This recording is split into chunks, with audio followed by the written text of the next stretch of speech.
All right, Cholo, settle down, everyone. Today we're going to talk about something really, really important, especially for us here in India, anthelmintic drugs. We're going to figure out exactly how we fight those parasitic worms that cause so much trouble.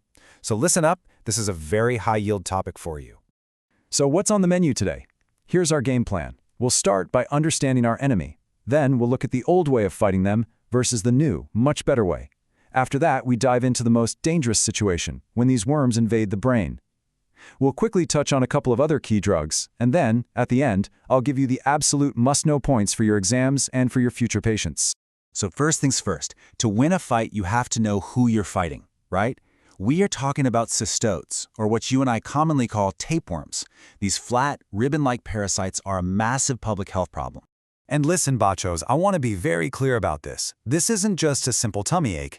Getting an infection with the pork tapeworm, Taenia solium, can become incredibly dangerous if you don't manage it correctly.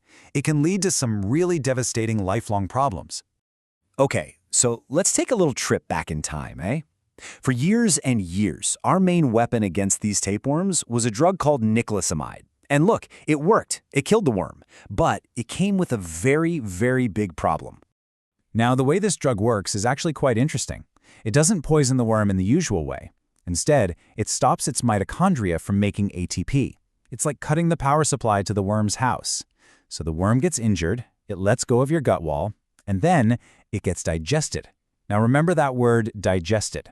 It's the most important word on this slide. And just look at this dosing schedule.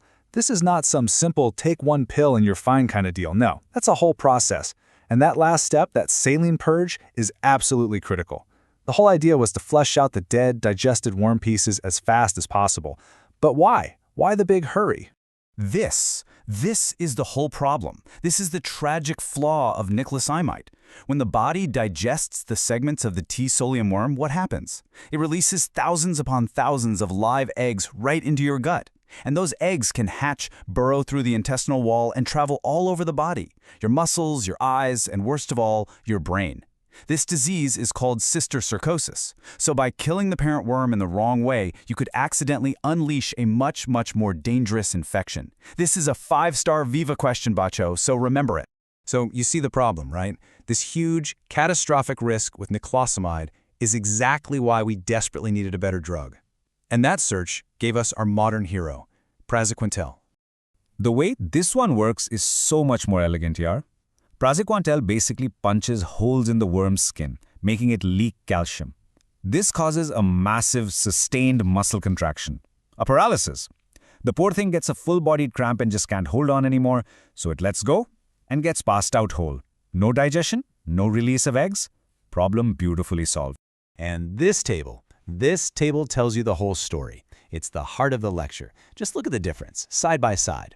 One gets digested, the other gets paralyzed and thrown out. One has a high risk of causing a brain infection, the other has no risk. Complicated dosing versus a simple single dose. Oh, and another big one. Praziquantel actually kills the larval forms too, the cysticerci, while nicotinamide is useless against them. It's a no-brainer, right? This is why praziquantel is the drug of choice today. Now, here are a few more points you have to remember for your practice. Super important.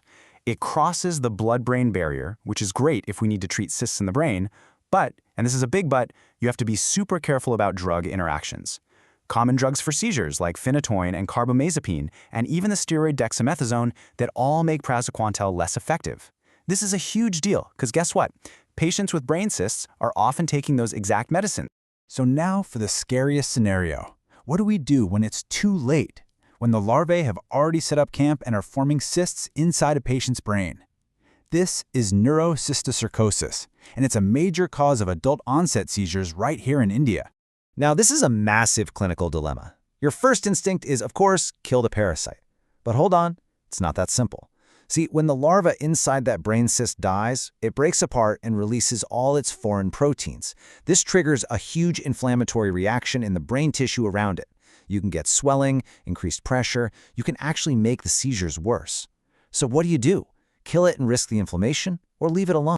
Now, for the patients where we do decide treatment is the best option, we have another choice to make. And even though praziquantel can work, it is now considered our second choice drug. For neurocystic sarcosis, our #1 preferred go-to drug is albendazole. And you must know these 4 reasons by heart for your exams. It's just a better drug for this specific job. Why? 1. The treatment course is much shorter. 2. The cure rates are way higher. 3. This is the coolest part. You know we have to give corticosteroids to control that brain inflammation, right? Well, those steroids actually boost the levels of albendazole, making it work better, but they lower the levels of praziquantel. And finally, number 4, it's cheaper. It's just a clear winner here. All right, very good. Before we wrap up, let's just quickly look at 2 other important worm killers you'll definitely see in the clinic. First up, ivermectin. You'll use it a lot for filariasis. The main thing, the take-home message for you is this. When your patient gets a fever or a rash or body aches after taking it, it's probably not the drug itself. It's a reaction to all the dead and dying worms releasing their proteins. So you have to expect it and manage the symptoms. And this one, this is just beautiful science. For filariasis, we can also use an antibiotic, doxycycline. This is so clever. We aren't even targeting the worm directly. Instead, we're killing a tiny bacteria called Wolbachia that lives inside the worm.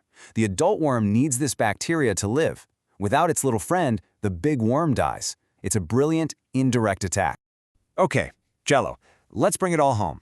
If you've been dozing off in the back there, now is the time to wake up.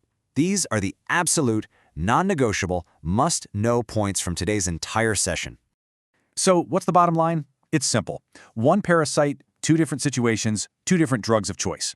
For the adult Taenius solium worm living in the intestine, you must use praziquantel to safely paralyze it and prevent cysticercosis. But if the patient already has neurocysticercosis, cysts in the brain, then the superior drug is albendazole. And whenever you treat neurocysticercosis, you always give corticosteroids with the drug to control that dangerous brain inflammation.